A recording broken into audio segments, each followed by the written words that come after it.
أعوذ بالله من الشيطان الرجيم بسم الله الرحمن الرحيم إن الحمد لله نحمده ونستعينه ونستغفره ونعوذ بالله من شرور أنفسنا ومن سيئات أعمالنا من يهده الله فلا مضل له ومن يضلل فلا هادي له وأشهد أن لا إله إلا الله وحده لا شريك له وأشهد أن محمدا عبده ورسوله يا أيها الذين آمنوا اتقوا الله حق تقاته ولا تموتن إلا وأنتم مسلمون يا أيها الناس اتقوا ربكم الذي خلقكم من نفس واحدة وخلق منها زوجها وبث منهما رجالا كثيرا ونساء واتقوا الله الذي تساءلون به والأرحام إن الله كان عليكم رقيبا يا أيها الذين آمنوا قولوا قولا سديدا يصلح لكم أعمالكم ويغفر لكم ذنوبكم ومن يطع الله ورسوله فقد فاز فوزا عظيما أما بعد فإن أصدق الحديث كلام الله تعالى وخير الحديث حديث محمد صلى الله عليه وسلم وشر الأمور محدثاتها وكل محدثة بدعة وكل بدعة ضلالة عباد الله أوصيكم ونفس بتقوى الله تعالى وتزودوا فإن خير زاد التقوى واتقون يا أولي الألباب bakadi baffe mwenna abatuwuliriza era abatulaba tutendereza Allah jalla jalaaluhu omuyiza wa byonna Allah subhanahu wa ta'ala alladhi yuhyi wa yumit Allah subhanahu wa ta'ala abakyali obulamu yatuwa obulamu ate n'abagenzi abafuddera yabatta ate n'abalwadde yabalwaza ate n'abasuukera yabasuusa tumutendereze nnyo Allah subhanahu wa ta'ala okusaasira n'emirembe biri ku ekitiibwa nabi Muhammadin sallallahu alayhi wa sallam atandika khutuba yaffe ey'olwaleero nkubiriza mwoyo gwange n'omwoyo gyammwe bitaqwa Allahi ta'ala ngera mbakubiriza twesibirire entanda fa inna khayra zadi taqwa Allah wekitiibwa subhanahu wa ta'ala atugamba nti ya ayuha alladhina amanu abange mmwe abakkiriza ittaqu llaha haqqa tuqatihi wala tamutunna illa wa antum muslimun nti abange mmwe abakkiriza mutya Allah wekitiibwa Allah subhanahu wa ta'ala obutuufu bw'okumutya wala tamutunna illa wa antum muslimun fenna tugenda okusisinkana Allah subhanahu wa ta'ala nga fenna tuli abantu abajemulukidde amateeka ago Allah subhanahu wa ta'ala owekitiibwa muteeka eddalira litutandise nalyo Allah subhanahu wa ta'ala atugamba nti ya ayuha alladhina amanu ya ayuha nnas ittaqu rabbakum alladhi khalaqakum abange mmwe abantu mutya Allah subhanahu wa ta'ala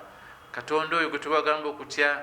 alladhi khalaqakum min nafsin wahida fena yatutonda nga tujja mu muntu omu ya Adamu alayhi salam naye mu muntu oyo omu wa khalaqa minha zawjaha mu muntu oyo ate mwe yatonda omukyala we wabatha minhuma rijalan kathiran wa nisaa kati mu bantu abo ababiri ate ne mubanga muvaamu abantu abalala fenna abayi abangi abasajja n'abakyala abaami n'abakyala naye byonna byonna Allah subhanahu wa ta'ala nga twagala mu kimu wattaqullaha tongera okutya Allah subhanahu wa ta'ala Allah subhanahu wa ta'ala gutubadde twebuuza yaliwa tongera okumutya ate mu kiseera kyekimu tubeere nga tuyunga n'eŋŋanda zaffe Allah yongera tutegeeza baddu ba Allah subhanahu wa ta'ala n'agamba mu kitabo kye kitukuvu Qur'an mu mateeka ze mu aya gye nasomye nti ya ayuha alladhina amanu abange mmwe abakkiriza ya ayuha alladhina amanu abange mmwe abakkiriza اتقوا الله وقولوا قولا سديدا mwongere okubeeranga mutya Allah subhanahu wa ta'ala. Amateeka gano gonna golaba getuliko getwakasomako gatugamba kutya Allah subhanahu wa ta'ala. Twongere okutya Allah subhanahu wa ta'ala. Waqulu qawlan sadida, twogere ebyo ebiriyo munzivunula ennyangu. Waqulu qawlan sadida, twogere ebiriyo, twogere ebizimba, twogere ebigatta abantu, twogere ebiyambe abantu, twogere ebigambo ebyamagezi. Waqulu qawlan sadida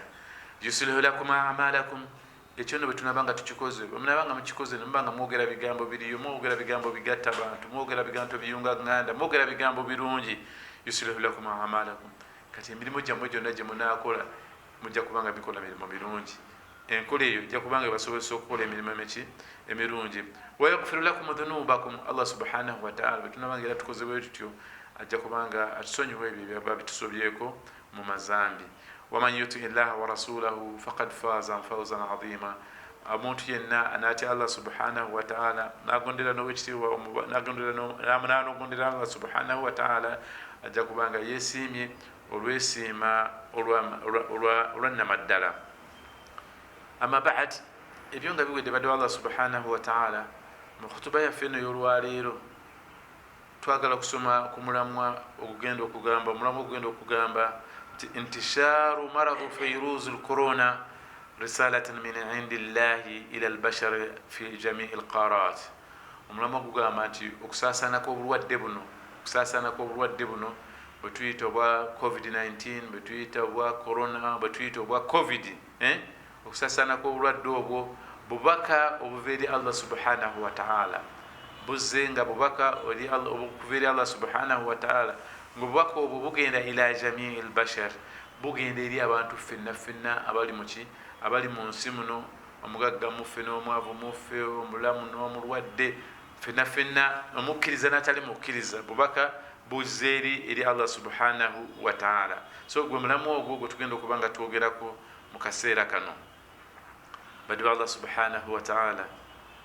mbalayirira nga nago ge mazima nti akaseera konna ke tumaze oba ke twakamala fe abaliwo oba abakuzeemu, tubadde tetunalaba ku kirwadde ekyefaananyiriza ekirwadde kino ekya korona, nga bwe mbagambye nti tugenda okusomako risalatun min Allahi lilbashar. Tugambye nti bubaka Allah subhanahu wa ta'ala bwatumye eri abantu. Hakadha alfayruz alladhi la yura bil'ain, agamba ekirwadde kino kyetugenda okwogerako abannasayansi bakayita ka virus. Naye ka virus kotasobola nakulaba, kawuka ka virus kotasobola nakulaba na liiso lyennyini bwe liti, okujjako era nga okataddeko ebitangaaza ebirala ebyenjawulo. Wahuwa makhluqun dhaif, akantu katasobola nakulaba na liiso kitegeeza katonde oba kitonde kinafu nnyo akatali badde kalina kyekatayina. Min adhafi khalqi llahi ta'ala, aganti katonde okuwaliwoliza ddala nti bwemu ku butonde buki obunafu ennyo Allah subhanahu wa ta'ala. Era akawuka ako obulwane bwokateeka laisa kainun makhluq, ntweza gamba nti kakula bwe kati, tweza gamba nti kali bwe kati, wabulako we kali muki mu ngeri yaako. Naye mu bunafu bwako bayaddu Allah subhanahu wa ta'ala batulaba ilgha safar, akawuka ako engendo zonna kazisazizaamu, engendo zaffe ffenna zetubadde nazo kakoze eki kazisazizaamu. Ilgha tiran, ababadde entambula zonna ennyonyi zonna ziri wansi tiri esituka. Ilgha almatarat, ebisaawe by'ennyonyi byonna bikoze eki bigaddewo. Ilgha alhudud, ensalo z'amawanga zonna zibanga zikoleze eki zigaddewo. Ilgha aljamiat walmadaris, akawuka ako akanafu bwe kati ketwogerako amasomero zino university zonna zikoze eki zigaddwako olw'akasomero ako. Ilgha almasajid, emizikiti gyaffe wonna mu nsi kuvira ddala wano waffe mu Uganda wetwogerera okutuukira ddala ku emizikiti egisingira ddala obunene, Makkatul Mukarrama, Kaaba, Madinatul Munawwara, Bait al-Maqdis, amasajidi gonna gaggaddwawo oba gasanyalaziddwa olw'akawuka kano ketulaba oba ketwogerako, akawuka akalabika nga katono nnyo. Ilgha salatu fil masajid, essola zaffe eza jamaa ezo nazo zikoze eki zisanyalaziddwa ibada zaffe endala elhajji wal umra ezo nazo akawuka kakoze eki kazituddemu elga alharakat albashariya activities zonna ebikolebwa byonna byonna abantu byetulina okukola mu biseera byaffe bya bulijjo byonna bikoze eki byonna birinyiddwamu naye nga kibinywamu kikawuka kakatono nnyo katalina bwe kakola ki bwe kenkana awukafa almasani abamakolero bali eyo bagaggala bakolako bitundu bakola batya awukafa sharkati amakampani gonna getumanyi nago gali mu kuggalawo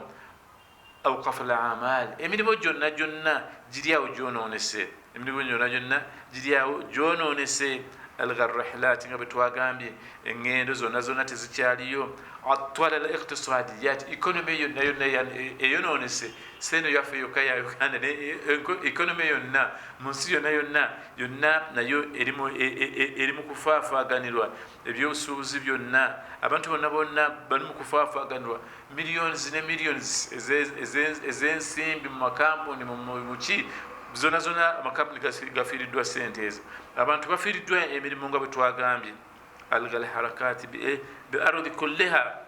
akawuka ketwogerako entambula zonna buli kintu kyonna mu nsi yonna kikoze eki kitaataaganyiziddwa atwala kulli shay'in fi lqarat alkhams agamba nti akawuka ketwogerako kano kayimiriza buli kintu kyonna mu nsi yonna mu kontinenti zonna zetukolaki zetuyina eziri ku lukalu lw'ensi eno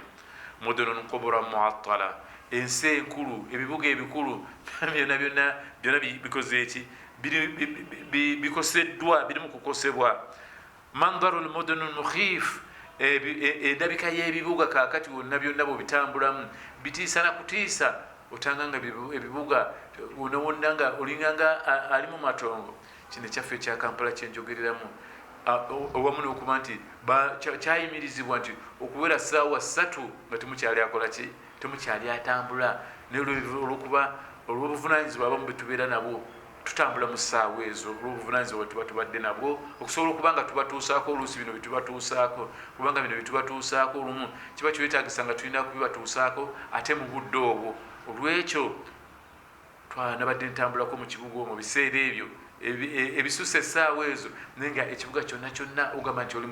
oli mu kibira ne lwakawuka kugamba nti wetubadde nti endabika y'ekibuga yonna etiisa n'okutiisa olinganga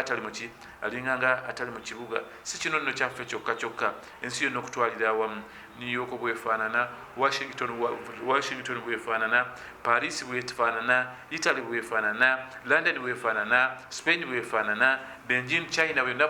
akawuka kakoze eki kakituddeko naye tubagamba nti ebyo byonna tubagambye nti bubaka obuva eri Allah subhanahu wa ta'ala eriffe abantu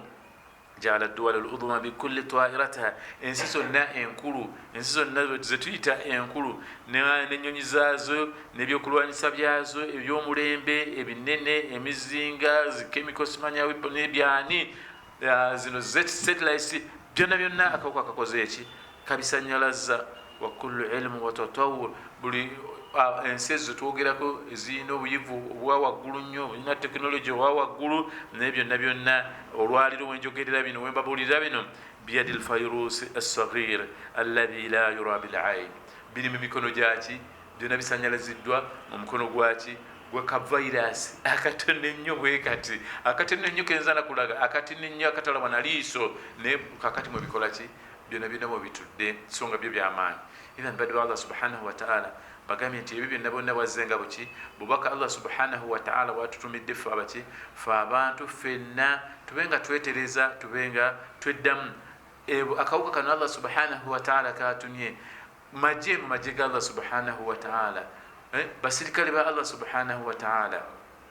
agati wama ya'rifu junuda rabbaka illa hu teri amanyi majje ga Allah subhanahu wa ta'ala okujjako ye yennyini omuntu wali oyinza okulowooza nti amajje ga Allah subhanahu wa ta'ala agenda kubatumira bano baffe simanyi balubbira simanyi baani naye kakati ye atumye kantu nga kaki kanafu nnyo bagambye nga bubaka obuli eri Allah subhanahu wa ta'ala amakulu badde Allah subhanahu wa ta'ala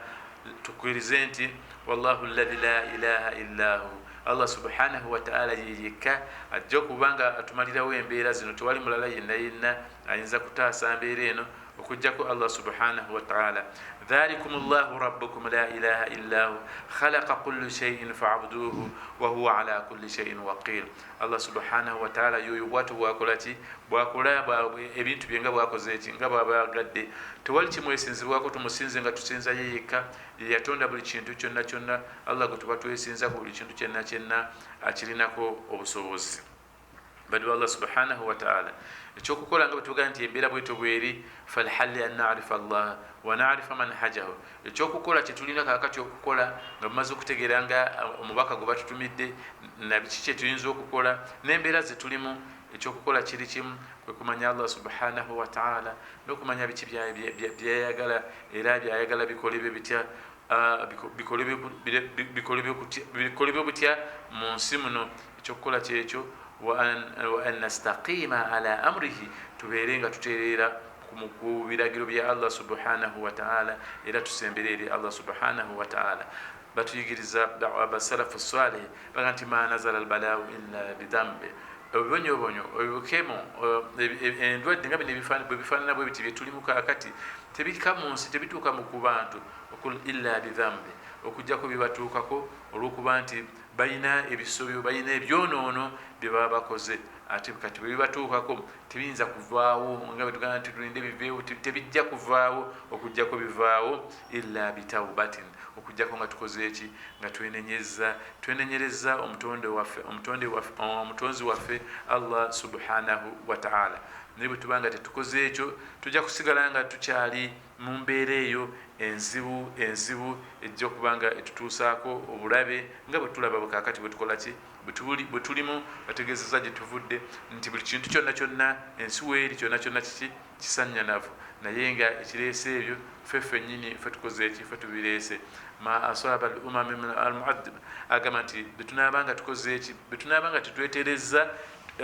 obubaka Allah subhanahu wa ta'ala abatusindikidde twetereeze, naye bwe tunaabanga tetweterezezza tujja kutuukibwako ebibonyobonyo nga bwe byatuuka muki ku bantu ab'emirembe emirala. Ebyo Allah subhanahu wa ta'ala azze nga abituusa ku mirembe egibadde gijja gibaawo nga bajeemedde Allah subhanahu wa ta'ala. Naffe bwe tunaabanga tukyali mu mbeera ezo tujja kubanga tufuna ebibonyobonyo ebifaanagana bwe bityo. Agamba owekitiibwa Allah subhanahu wa ta'ala walau anna ahla alqura amanu wattaqaw lafatahna alayhim barakatin min as-sama. Agamba nti abantu banne singanga abantu tuneetereeza, yali ayogera ku bali ab'emirembe gyasooka nti singa baali beeterezezza, naye kati kiyingiramu naffe olwaliro nti singanga tunaaba tweterezezza ne tudda eri Allah subhanahu wa ta'ala lafatahna alayhim barakatin min as-sama. Allah subhanahu wa ta'ala agenda kutuleetera eddembe n'obutebenkevu n'emikisa okuva gyali Allah subhanahu wa ta'ala. Naye bwe tuteretereze nga bwe bateetereza walakin kadhabu, bawakanya Allah subhanahu wa ta'ala. Naffe bwe tuteetereze kuva ku mazambi ge tukola, kuva ku byonoono bye tulimu, tujja kubeera nga bali babeera batya kadhabu fa akhadhnahum bima kanu yaksibun. Allah subhanahu wa ta'ala n'abakwatamu olukwata olwali oluzibu ennyo olw'ebyo bye baali bakola. Ibadallah, nasma'u bayna al-hin wal-akhir bintishar amrad. Tuwulira enkya n'eggulu olwaliro abaddu ba Allah subhanahu wa ta'ala abandaba era abampuliriza nti buli lunaku tuwulira enkya n'eggulu ku makya kawungeezi obulwadde bweyongedde, ekirwadde kirinnye bwe kiti, ekiranje ekitutuuse wano, buli kaseera tuwulira. Bategeezezza nti abakulembeze baffe baba n'okulabikirwa okwaki okw'enjawulo. Allah subhanahu wa ta'ala omuntu bamuwa obukulembeze bagambye nti amuwa amagezi, amuwa okumanya, amuwa okutegeera ebyawukana ne kuki ebyawukana ne ku bantu abalala. Kyova olaba nga wano tubagamba oba tukimanyi ne mu mbeera zaffe nti omukulembeze bwe tudda wano mu nnono yaffe eya wano wenjogerera kakati e Buganda, ennono ya wano, omukulembeze wa wano mu nnono abeera kabaka, ne mu nnono yaffe eya wano era baga nti kabaka abeera ki maaso moogi, kitegeeza nti alaba abantu abalala bye batakola ki bye batalaba. Ennono yaffe eya wano kabaka talaba mukamwa, kitegeeza nti kyaba yagambye yaba akikoze eki aba aba akire olw'ensonga alina okulabikira okwaki okwenjawulo kati nno nabwekyo ne mukulembeze obwaffe bweggwanga tugenda tukimanyi nti omukulembeze abeera ne vision eyenjawulo ekyo tulina okubagondera abakulembeze baffe mu byonna byebatulagira nga bagambye nti ate mukubagondera mukubagondera mukusema ekyo mumujja okuva okusaasira kwaffe Allah subhanahu wataala atusaasire ogumulama munene nnyo ati nagwo gwokugondera baki abakulembeze mu nsonga zonna ahadisi ennyingi nga tugondera abakulembeze ebbanga lyebamala nga tebatulagira kukola bintu bikyamu naye mu buwangazi bwenkyalina sinalabayo mukulembeze alagira abantu kukola tayinza kuba mukulembeze nanga nti genda obbe genda onyage genda okole bwoti tutayinza kuba mukulembeze so ate nga byetuyinza okwetwala badde tubawukanamu bwetukiriza okwawukanamu okubanga tubawukanako naye ebbanga lyebanga batulagira bintu oba tubitegedde oba tetubitegedde tulina kubanga tussa mu nkola batugamba kakati yatugambye olwaliro omukulembeze weggwanga tubeetwa nti bintu byabiyimirizamu okumala ennaku 42 kati ffe tuyinza obutabimanya mangu 42 byebiki binakola bitya naye tulina okukola akoze ekyabatugambye tuga nti ayemotoka zitambule tubisse mu nkola ekyo kyokka kyekigenda okututaasa bwetunaba nga tetubitadde mu nkola tujja kubanga tufuna obonyobonyo tujja kubanga tutuukibwako obuzibu obwenjawulo ebyo bibadde nga ngenzeyo kubimu kubiyinza okututaasa naye nga kubimu ebikulu ebisookerwako okubanga tweddamu nga bwe nabagambye okudda eri Allah subhanahu wataala abakyaliwo abakyasobola okutegeera abakyasobola okwogera bino bitukola ki byetwogera naye abantu gye bali abalala bafudde abalala tebakyasobola kwogera abalala balwadde so kati ffe abakyali mu bulamu buno nga tukyasobola okwogera tukyasobola okutambula nawe okyali eyo ampuliriza okyasobola okutambula okyali mulamu olaba abantu abo bafudde olaba abantu abo abalwadde tokitwalawo otwazibwa oto nokirekeraawo naye olina okubanga olina kyeweebuliriramu nodda eri Allah subhanahu wataala era gwe gwengambira ddala okudda eri Allah subhanahu wataala mukwemera omwenenyeze odda eri Allah subhanahu wataala omwenenyeze lalla yusibaka ma asabahum oba Allah subhanahu wataala asobole okubanga akutaasa oleme kutuukibwako kukituuse ku banno oleme kutuukibwako kukituuse ku banno fenna abali eyo tulabe ku bituuse ku bannaffe naye twetereeze ffe tuleme kutuukibwako ku bituuse ku lwaki kubituuse ku bannaffe kino kibeere nga kitwogera bwongezi kutya Allah subhanahu wataala aleme kubanga atuusaako ebibonyobonyo ebyengeri eyo bali Allah subhanahu wataala twogera ku kawuka ako twogera ku bulwadde obwo hadisi emu eri wano nabbi Muhammad sallallahu alaihi wasallama yagibwako nabbi Muhammad sallallahu alaihi wasallama naye nga yayogerwa sahaba Abdullahi bin Umar radiyallahu anhuma yagamba nti nabbi sallallahu alaihi wasallama yabayita olumu n'abatuuza n'abagamba nti ya ma'ashara almuhajirin abange mwe yali abasahaba be yasemukana nti ya ma'ashara almuhajirin abange mwe bamuhajirin benasemukana be bantu be yali ayinawo mu kiseere n'agamba nti khamsun idha btulitum bihinna khamsun idha btulitum bihinna wa a'udhu billahi an tadrukuhunna nti ebintu bitaano bibanga bibatuuseeko ate nsaba biremena kubatuukako ebintu bitaano bibanga bigudde mu nsi naye nsaba biremena kukola ki kugwawo muleme kubiraba nabbi Muhammad sallallahu alaihi wasallam bwati bwayogera nti ebintu ebyo bitaano yali ayagala kubawa balina kukola batya ngaebintu ebyo bitaano bikoze eki nga bibatuuseeko natandika okwogera n'agamba nti ekisooka lam tadhaharu lfahisha fi qawmi qattun hatta yu'linu biha illa fasha fihim at-ta'un wal awja'u allati lam takun madat fi aslafihim alladhina madaw agati ebintu bitaano kintu kyasoose nakyo agambye nti ekisookedde ddala obwononefu bumulabanga nga bukoze eki bukyase mu bantu nga kumpi obwononefu bufuuse nga mbeera yaki mbeera ya bulijjo obwononefu bufuuse nga mbeera yaki ya bulijjo abantu nga babwewaniramu n'okubwewaniramu babulanga n'okubulanga babwenyumiriza namu babwewaniramu olabanga nga embeera bwetyo ezze nga ensawo wetuuse fasha fihim at-ta'un Allah subhanahu wataala agenda kubasaasaanyamu obulwadde agenda kubasaasaanyamu obulwadde obutabona gamba ngaobulwadde kakati bwetukolaki bwetulimu kati tukitegeeza Allah subhanahu wataala tugambye nti kisooka nti abantu olabanganga ebikolwa ebyobwononefu bikyase mu bantu kati fena tutunula bampuliriza tunulira wooli newuulira newoogulira nebyotambulira nawagawo olabe obwononefu bulija etugamba simenye kinnakimu obwononefu buli muntu yenna yina abumanyi kubanga nabi Muhammad sallallahu alaihi wasallam yatuyigiriza n'agamba nti alhalaalu bayyin walharaamu bayyin ekintu ekyobwononefu ekintu ekituufu nekitali ekituufu buli muntu yenna akolaki akimanyi nekikyamu buli muntu yenna akimanyi so etugamba bwononefu etutaba tumenye kinnakimu naye buli muntu akimanyi omuntu okugamba nti no tugeze obwenzi omuntu akimanyi tubwononefu naye temukiraba nti obwenzi busaasaanye mu ggwanga lyaffe obulyazaamaanyi bwononefu naye temukiraba nti obulyazaamaanyi buyitidde mu nsi yaffe obubbi bwononefu n'ebirala byonna ebikolaki ebibifaanana byebiri mu nsi okuguza abantu ebintu ebitali bituufu ebijingirire ebitabiketabikemu fenenaku zino mu butale bwaffe obulaba nogera mu katale ogula nva zakugera ogula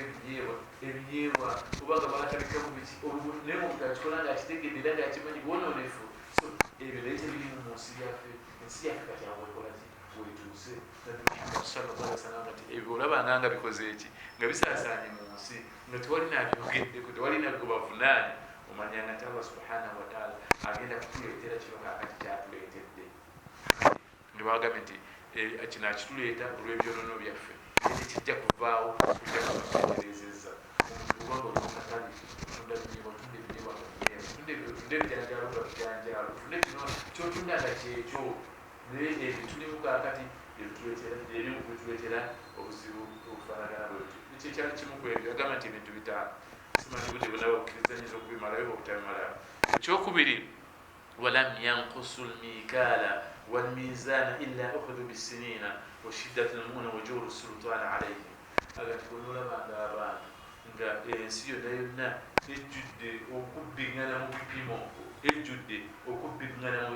mu bipimo abantu abapima fena mumanyi nti ebintu byetukozesa imma tubeera nga bipimo bya mizaani oba bipimo byakulenga bulenzi ogenda mu byokulenga tutunule mu nsi mwe tutambulira abantu olinalenga kikebe kyagamba kikebe abumonde buzungu kikebe kyabumonde endebe esiringi bweziti naye ekikebe wansi bituli byebirera omumuliro bulimu ensibikolaki wetuli ebipimo biraba nga bisaasana ebuli wamu tuterereza ebipimo emizaani nokula mizaani tumanyi kyekiro ebera mu 10 nosanga kakati ziri kusabala kilo byoguze wano ogenda okukipima walira tizigweze abantu bwetubekungo batambuze obulamu ennaku zino ebitugenda nabi Muhammad sallallahu kati ebyo birabanga ku bantu ngamumanya nti korona ajja ngamumanya nti sirimu ajja ngamumanya endwadde zakabiri ngamumanya ngazikola tizijja kati ebyo tutambulira ebirwadde bitukaaba kakati ebisazeeko ezikakati bigenda kuvaawo okujja kuba Allah subhanahu wataala abandaba n'abampuliriza nga twetereezezza ebipimo oba oyagala kutunda bulwamuzi lunaana lunaana era omuntu ajja kulugula nereka kunguza lunaana ngaatongambye nti 10 tuli ku midaala gy'ennyama babampuliriza era abandaba bakijja mwena mukimanyi mukiraba ona apimanya nasooka nateekamu ekupa ebbali walulya lyakwese elinagulamu nga 10 nalemakumirera kilo bitulengeringa ebyo nga tukyali mu mbeera bwezityo oba tegenda kubanga tuwona iyo hadisi kuva kuwekitibwa nabi Muhammad sallallahu alaihi wasallam kyakubiri abagambe nti yabunyanga ebigambo biweka 5 kisoose mwakirabye bwononefu okutandika okusaasaana mu nsi ekyokubiri kubadde okukendeeza ebipimo okuzanyira mu bipimo so wano tulina n'ekitongole kiramba ekikwatagana ku mitindo n'ebipimo nakyo kiremereddwa tekinaba kukola mirimu gyakyo bulungi naye kyagala tukyongeremu amaanyi kijje ate kijje tukwataganire wamu nakyo nakubanga gwowe eggwanga liba lyaffe ffenna si lya gavumenti yokka nti gavumenti wali kibayita gavumenti yaffe ffenna tukwataganire wamu ffenna tube nga tuddiza abantu baffe ku mulamwa.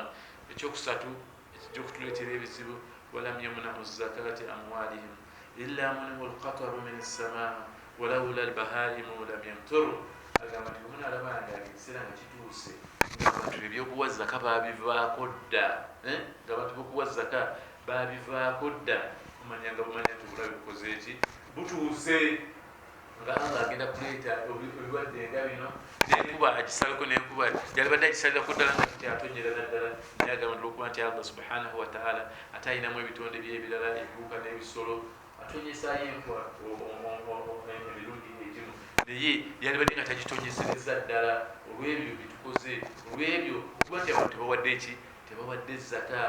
Tuli wano mu kibuga, tuli wano mu Kampala, fenna tuli mu baamu, byonna ne mu byalo gye tuli abantu muli mu balimi, byemulima birimu zaka. Naye bwobuuza omulimi eyawadde zaka, ate zaka ebeera ntono nnyo, kipimo kitono nnyo, naye bwobuuza omulimi eyawadde zaka tomulaba, bwobuuza owente ayawadde zaka mu bisolo bye tomulaba, bwobuuza ena abasuubuzi bano ababulijjo ayawadde zaka mu maali ye tomulaba. Ebintu ebyo bijja kubanga bituleetera obuzibu ate nga biko n'ebibonyoobonyo ebirala. Kakati bya zaka Allah subhanahu wataala agamba mu Qur'an nti alladhina yaknizuna aldhahaba walfidda wala yunfiqunaha fi sabilillah fabashirhum bi'adhabin alim. Ekyo kigenda kukwatagana nekino, alladhina yaknizuna aldhahaba walfidda wala yunfiqunaha fi sabilillah fabashirhum bi'adhabin alim. Abantu abezibisa sente zaabwe ne baba nga baganye okuwa zaka, okugyamu zaka, fabashirhum bi'adhabin alim. Aya Allah subhanahu wataala teyayogera na kibonerezo kiki najja naye agati abo bagambe beerinde kiki ekigenda okubatuukako. Yagamba beerinde kiki ekigenda okukola ki, okubatuukako. Ekino kitutuukako olwaleero, kyekino kitutuuseeko olwaleero. Baddu Allah subhanahu wataala khudhu min amwalikum sadaqa tutahhiru amwalakum, mujje mu maali zammwe zaka. Emaali ezo Allah subhanahu wataala agamba nti zizigenda okutukuza kiki, zizigenda okutukuza emaali zammwe. Naye kakati emaali zammwe muganya okuzitukuza, muganya okuwa zaka, byebino biki ebitutuuseeko, tebijja kuvaawo okujjako nga tukoze ebyo Allah subhanahu wataala byatugamba. Ekyokuna Nabi Muhammad sallallahu alaihi wasallam kyeyayigiriza, kyeyayekeza basahaba bena nti bubirabanga ebintu bitaano. Kati ekyokuna mukyo walam yanqudu ahadullah wa ahad rasulihi illa sallata alaihim aduwa min ghairihim. Agamba nti abantu ebbanga libanamala nga bavudde ku ndagaano zonna mu bika ebyenjawulo, endagaano zebakola ne Allah subhanahu wataala, endagaano zebakola n'owekitiibwa Nabi Muhammad sallallahu alaihi wasallam, ezo endagaano za Allah n'owekitiibwa kumugondera, endagaano zebakola zetukolagana ffekka abantu n'abantu. Ogamba ntonna mutukiraba abantu bonna bonna bwetuli kaakati abantu bakwawukana ku ndagaano. Abantu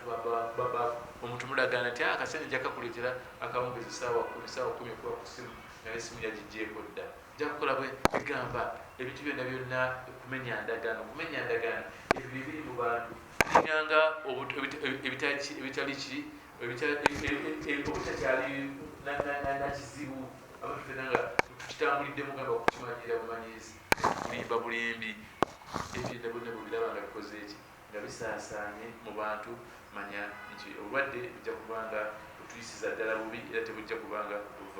buvaawo. Nekyokutaano Nabi Muhammad sallallahu alaihi wasallam kyeyagamba nagamba nti kuba ma lam tahkum a'immatukum bikitabillahi watakhayyaru mimma anzala Allah. Agamba nti abakulembeze baffe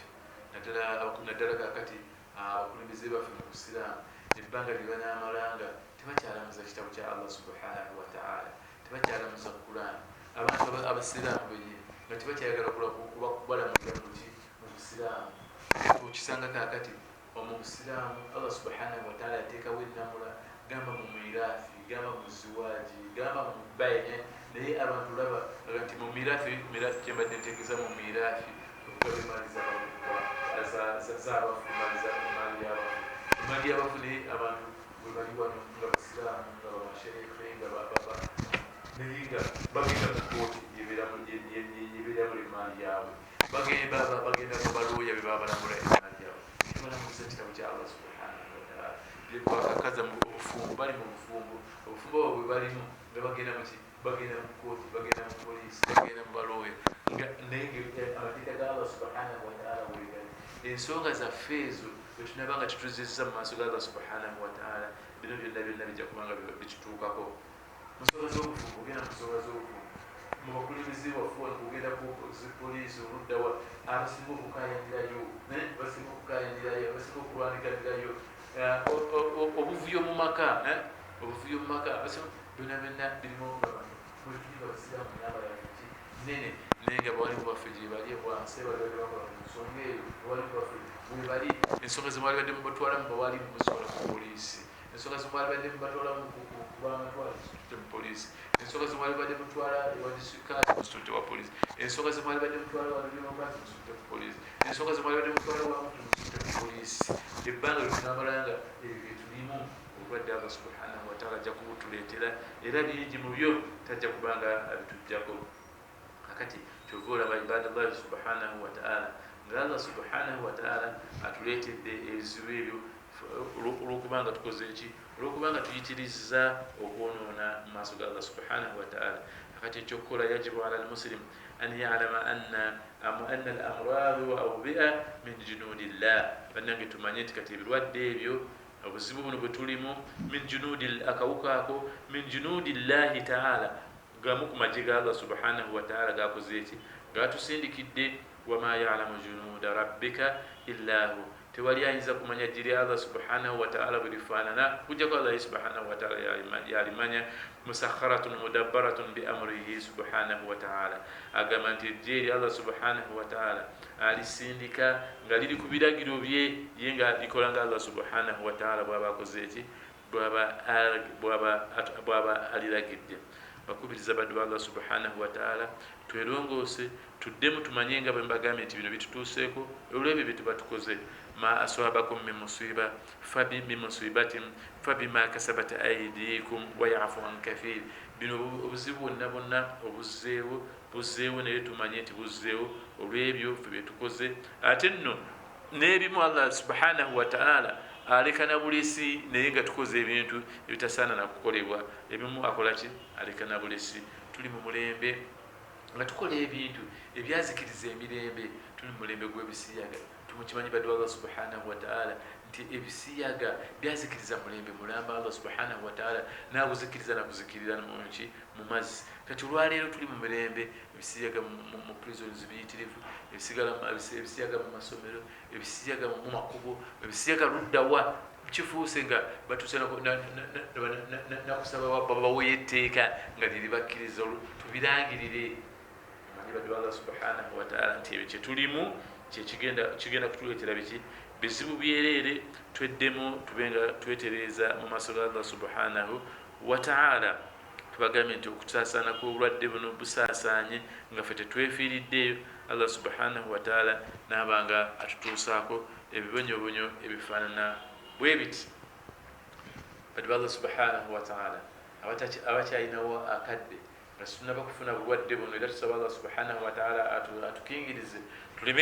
tubeere nga tetufuna bulwadde bwa ngeri ng'eyo. Abakyalinawo akadde bwe tulaba bannaffe abafunye obulwadde obwo abakyaliwo nga babufunye nga bakyalaajana nabo, tulina okukola ebintu nga bibiri. Ekisooka tulina ffe ffennyini okusooka okukola ki? Okwesabira ffe ffennyini. Tusooka okubanga twesabira Allahumma afini mimma ibtalaka bihi wafaddalani ala kathiri mimman khalaqa tafdila. Eyo njigiriza ya kitiibwa Nabi Muhammad sallallahu alaihi wasallam. Olabanga omuntu kino kimuguddeko nga tekirina kutuukako, saba Allah subhanahu wataala akutaase era aleme kikola ki? Kutuusaako ekyo kituuse ku bantu. Abakyalinawo akadde abatannaba kutuusibwako olubabu buno tubeere nga tulaajanira Allah subhanahu wataala mu ngeri eyo. Lam yusibhu dhalika albala, Allah ajja tutaasa tajja tutuusaako. Tuba tugisaba naye nga nebiri byetukoze eki byemubadde nnyonnyola byonna ebyonoono byaffe byetubaddemu ebyo tusoose okwenenya ne tubivaamu. Bwetusooka okwenenya ne tubivaamu tusabe edduwa eno nga bwe gibayigiriza banga bwe gibajjukiza. Allahumma afini mimma ibtalaka bihi wafaddalani ala kathira mimman khalaqa tafdila. Allah subhanahu wataala atwagadde nnyo okubanga tufetannaba kututuusaako, atwagadde nnyo atusukulumiza nnyo kuba naffe bakituusizzaako. Tumulaajanire abeerenga atutaasa. Tumanyire ddala baddu Allah subhanahu wataala nti anna al-amra kullahu biyadillah, obubonero bonna buli eri Allah subhanahu wa ta'ala wa anna hadhihi al-uqubat junud rabb as-samawati wal ardi era tumanyire ddala nti obulwadde buno akawuka kano giri Allah subhanahu wa ta'ala twagala eri Allah subhanahu wa ta'ala tumulajanire tumwesigamireko Allah subhanahu wa ta'ala yajja okututasa agamba bwekitiibwa قل من ذا الذي يعصمكم من الله إن أراد بكم سوءا أو أراد بكم رحمة mumanyire ddala nti ani ayinza okubataasa akawuka kano nga Allah subhanahu wa ta'ala yinga akaleese okujja kwa Allah subhanahu wa ta'ala olwekyo baddu ba Allah subhanahu wa ta'ala tubeerenga twetereeza tubeerenga tudde eri Allah owekitiibwa subhanahu wa ta'ala mu birala bye tulina okukola nga tumaze okusabira bali abakoze eki ababifunye nga tumaze okwesabira ffeffe nnyini n'okusabira ababifunye Allah subhanahu wa ta'ala abeerenga abasuusa tuyitirize nnyo okwekwata ku abikaari tuyitirize nnyo okwekwata ku dduwa twongere nnyo mu maaso okugenda mu maaso n'okukola ki n'okwesabira ffeffe nnyini ku makya n'eggulu buli kaseera nga tubeera tumulaajanira Allah naye byonna tubikola tumulaajanira nga twamaze tuvudde eri zetuvudde nga tumaze okukola ki okwetereeza abadde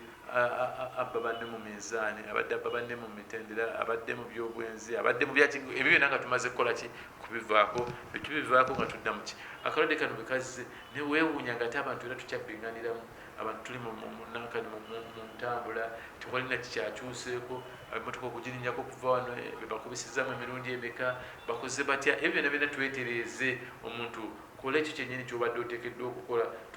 tokufuula mugano embeera eno bwetunagifuula omugano Allah subhanahu wa ta'ala bwobanga kukuweereza nga ddala zesente zisanja alhamdulillah zikukula ezo nibibanga kukufuula mugano manya nti Allah subhanahu wa ta'ala ajja kubanga agenda mu maaso nakukola ki nakututuusaako bibonyobonyo bye baddu Allah subhanahu wa ta'ala wetubadde mbadde mbategeezezza tugende mu maaso ne adhikaari za sabaha nezamasa kusaba Allah subhanahu wa ta'ala tubeeremu amaka gaffe tubeeremu bifo byaffe mwetukolera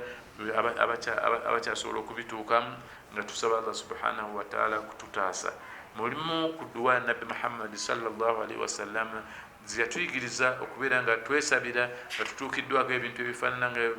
bismillahi alladhi la yadurru ma ismihi shay'un fil ardi wala fis sama wa huwa as-sami'un alim fuluma ku makyanga ofuluma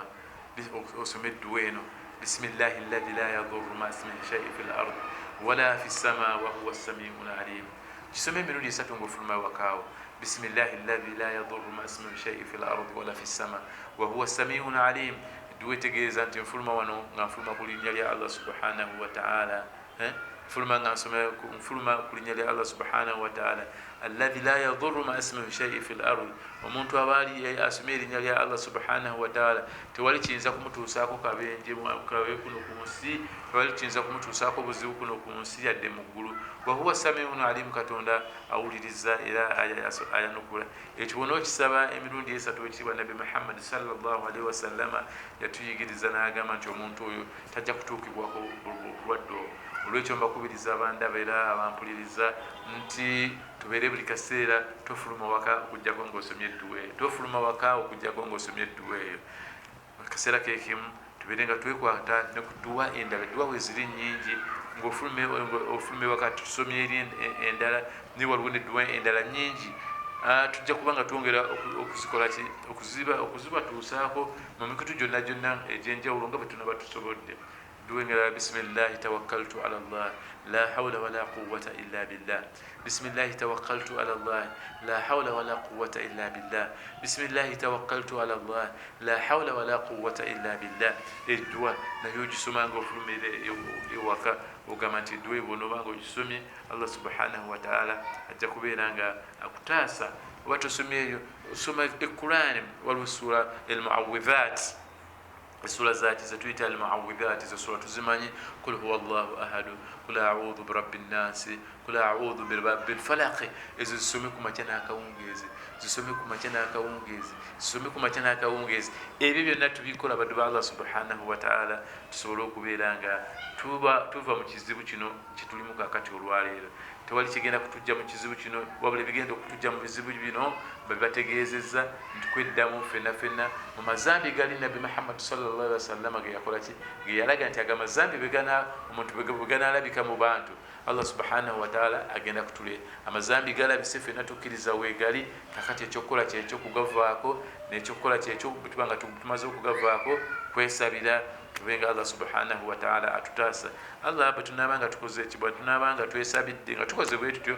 Allah subhanahu wa ta'ala ajja kututaasa era tuwongere buli kaseera okubeera nga tusaba Allah subhanahu wa ta'ala okutuwa obulamu Allahumma inni as'aluka al-afwa wal afiya fi dunya wal akhirah Allahumma inni as'aluka al-afwa wal afiya fi dunya wal akhirah Allahumma inni as'aluka al-afwa wal afiya fi dunya wal akhirah ezo nadduwa zetulina okubeera nga tuzeekwatako tubeere nga tuzisoma buli kaseera Allah subhanahu wa ta'ala asobole okuba nga atutaasa batu Allah subhanahu wa ta'ala ebyo bye tubadde tulina okusomako olwaleero naye nga omulamu gwaffe twagambye nti bino ebyatutuuseeko akawuka kano akatutuuseeko bweba kukuva eri Allah subhanahu wa ta'ala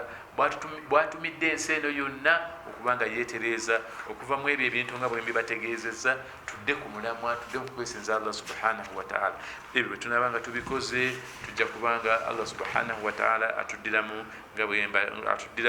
nga bwe mbategeezezza ya Allah subhanahu wa ta'ala wakisa nnyo era musaasizi nnyo ebyo abadde asobola okutuleetera ate akasinga naako nga ofiirawo mu ddakiika emu naye atuwadde akaseera tube nga twetereeza Allahumma inna nastaghfiruka wa natubu ilaik Allahumma inna nastaghfiruka wa natubu ilaik Allahumma inna nastaghfiruka wa natubu ilaik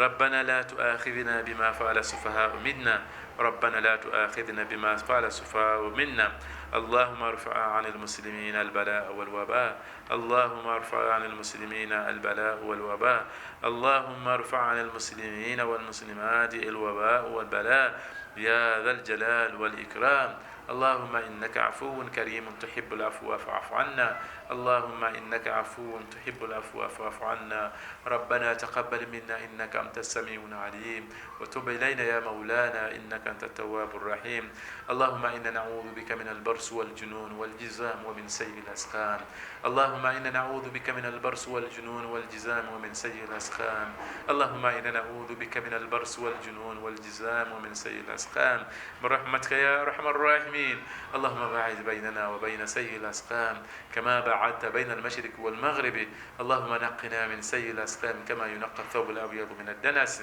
اللهم اغسلنا من سيء الأسقام بالثلج والماء والبرد برحمتك يا أرحم الراحمين يا الله يا الله يا الله يا الله tugonze ya Allah tuzze lijoli tukwenenyereza ya Allah olw'ebyo bitubaddemu tukwenenyereza ya Allah ku lw'ebyo bibadde bitusobyeko Mukama Katonda akkiriza okwenenya kwaffe Mukama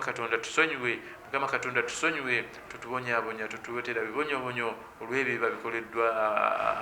aboononefu mu ffe Mukama Katonda tuluŋŋamye oleme kututuusaako obuzibu bwonna Mukama Katonda saasira eggwanga lyaffe lino ayi Mukama Katonda saasira eggwanga lyaffe lino oluwonye endwadde oluwonye ebizibu oluwonye obwavu abaana baffe n'abaana abantu baffe obawa emirimu emirungi Mukama Katonda luŋŋamya abakulembeze baffe ya Allah Mukama Katonda luŋŋamya abakulembeze baffe ku mitendera gyonna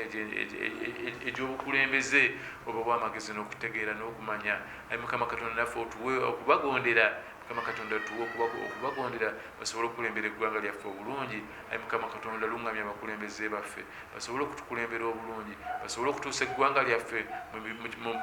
mu kifo ekyawaggulu mu mbeera eyeesiimisa buli munnansi برحمتك يا أرحم الراحمين ربنا آتنا في الدنيا حسنة وفي الآخرة حسنة وقنا عذاب النار وعذاب القبر وعذاب الفقر وعذاب الدين برحمتك يا أرحم الراحمين اللهم اغفر لنا ولإخواننا الذين سبقونا بالإيمان ولا تجعل في قلوبنا غلا للذين آمنوا ربنا إنك رؤوف رحيم اللهم اغفر لنا ولوالدينا اللهم اغفر لهم وارحمهم اللهم اغفر لهم وارحمهم اللهم آنسهم في وحشتهم اللهم اجعل قبورهم روضة من رياض الجنة برحمتك يا أرحم الراحمين وصلى اللهم على محمد وعلى آله وصحبه وسلم والحمد لله رب العالمين سبحان ربك رب العزة عما يصفون وسلام على المرسلين والحمد لله رب العالمين